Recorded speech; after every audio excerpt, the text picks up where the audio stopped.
ஆங்கிலேயரை எதிர்த்து தாய் நாட்டிற்கு சுதந்திரம் பெறுவதற்காக இறுதி வரை போராடிய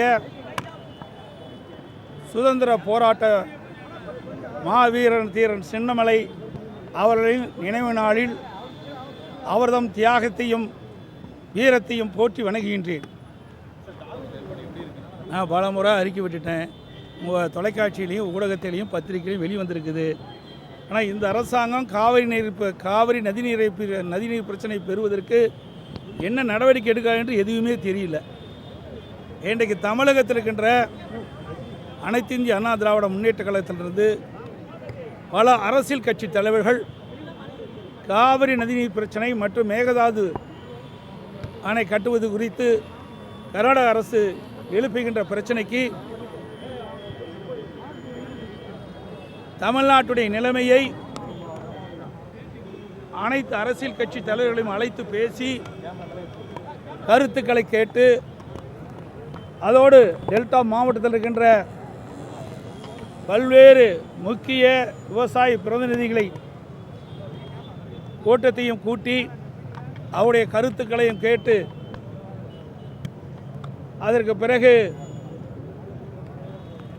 மூத்த சட்ட வல்லுநரோடு ஆலோசித்து காவிரி நதிநீர் பிரச்சனைக்கும் மேகதாது பிரச்சனைக்கும் ஒரு தீர்வு காண வேண்டும் என்று அனைத்து இந்திய அண்ணா திராவிட முன்னேற்ற கழகத்தின் சார்பாக ஏற்கனவே நான் ஊடகத்திலையும் பத்திரிகையின் வாயிலாக அறிக்கை வெளியிட்டேன். ஊடகத்தின் வாயிலாக பேட்டி கொடுத்தேன். அதேபோல் தமிழ்நாட்டுக்கின்ற அரசியல் கட்சி தலைவர்கள் பெரும்பாலானோர் அனைத்து கட்சி கூட்டத்தை கூட்ட வேண்டும் என்று வலியுறுத்தினார்கள். விவசாய பிரதிநிதிகளும் அனைத்து விவசாய பிரதிநிதிகளும் அழைத்து கருத்துக்களை கேட்க வேண்டும் என்று தெரிவித்தார்கள். ஆனால் இந்த அரசு அதை பற்றி எல்லாம் சிந்திக்கவும் இல்லை, கவலைப்படவும் இல்லை, அதை பொருட்டாக எடுத்துக்கொள்ளவும் இல்லை. இது மிகுந்த வேதனை அளிக்கின்றது.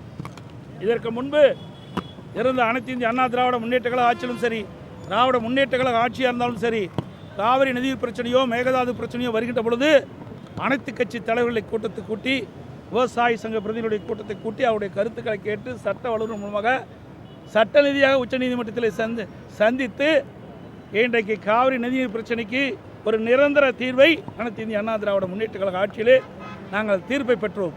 அந்த தீர்ப்பை கூட இந்த அரசு காப்பாற்ற முடியாத ஒரு நிலையிலே இருக்கின்றது என்பதுதான் வேதனையான விஷயமாக பார்க்கப்படுகிறது. ஆமாம், அங்கே இருக்கிற அரசாங்கம் அரசியல் கட்சி தலைவர்களை மதிக்கின்றது, அங்கே இருக்கின்ற விவசாயிகளை மதிக்கின்றது. இங்கே இருக்கின்ற அரசாங்கம் செயல்படுவதா என்று கேள்விக்குறியாக இருக்கின்றது. ஏன்னா இந்த அரசாங்கத்துக்கு எந்த அனுபவமே கிடையாது. கட்சி ஆரம்பிக்கப்பட்டு கிட்டத்தட்ட 2.25 வருஷம் தான் ஆகுது. காவிரி நதிநீர் பிரச்சனை முழுமையாக எதுவுமே தெரியாது. இன்றைக்கு அனைத்து இந்திய அண்ணா திராவிட முன்னேற்ற கழக ஆட்சியிலும் சரி, அல்லது திராவிட முன்னேற்ற கழக ஆட்சியிலும் சரி, இந்த காவிரி நதிநீர் பிரச்சனைக்கு எவ்வளோ போராட்டம் நடைபெற்றிருக்கின்றது நாட்டு மக்களுக்கு தெரியும். அதோட பல அரசியல் கட்சி தலைவர்களும் காவிரி நதிநீரை பெறுவதற்கும் மேகதாது அணையை கட்டக்கூடாது என்று எதிர்ப்பு குரல் தொடர்ந்து பல ஆண்டுகளாக இன்றைக்கு நாம் போராடி வருகின்றோம். அதையெல்லாம் வரலாறு தெரியாத ஒரு ஆட்சி தான் இந்த ஆட்சி அப்படின்னு நீங்கள் சொல்லுவது நிஜம்தான். கூட்டப்படும். இப்போ ஏற்கனவே அனைத்து மாவட்ட அமைப்பு நீதியாக உள்ள அனைத்து மாவட்ட நிர்வாகிகளும் அழைத்து அதிலே தலைமை கலைஞர்கள் தான் வந்திருக்கிறாங்க. பொதுக்குழு உறுப்பினர்கள் கலந்துக்கிட்டாங்க. எல்லாமே அவருடைய கருத்துக்களை எல்லாம் கேட்டுக்கிறோம். சட்டமன்ற கூட்டத்தொடர் முடிந்தவுடன் ஒவ்வொரு முதலிலே செயற்குழு கூட்டப்படும், பிறகு பொதுக்குழு கூட்டப்படும். நான் ஏற்கனவே சொல்லிட்டேன், இந்த அரசு கையிலாகாத அரசு. நமக்கு கிடைக்க வேண்டிய வாய்ப்பு இழந்துட்டோம். ஒரு நல்ல உயர்தர மருத்துவ சிகிச்சை கிடைக்கக்கூடிய தமிழகத்திற்கு அந்த வாய்ப்பு நழுவி போய்விட்டது இந்த ஆட்சியால். அனைத்து ஊடகங்களுக்கும் நன்றி.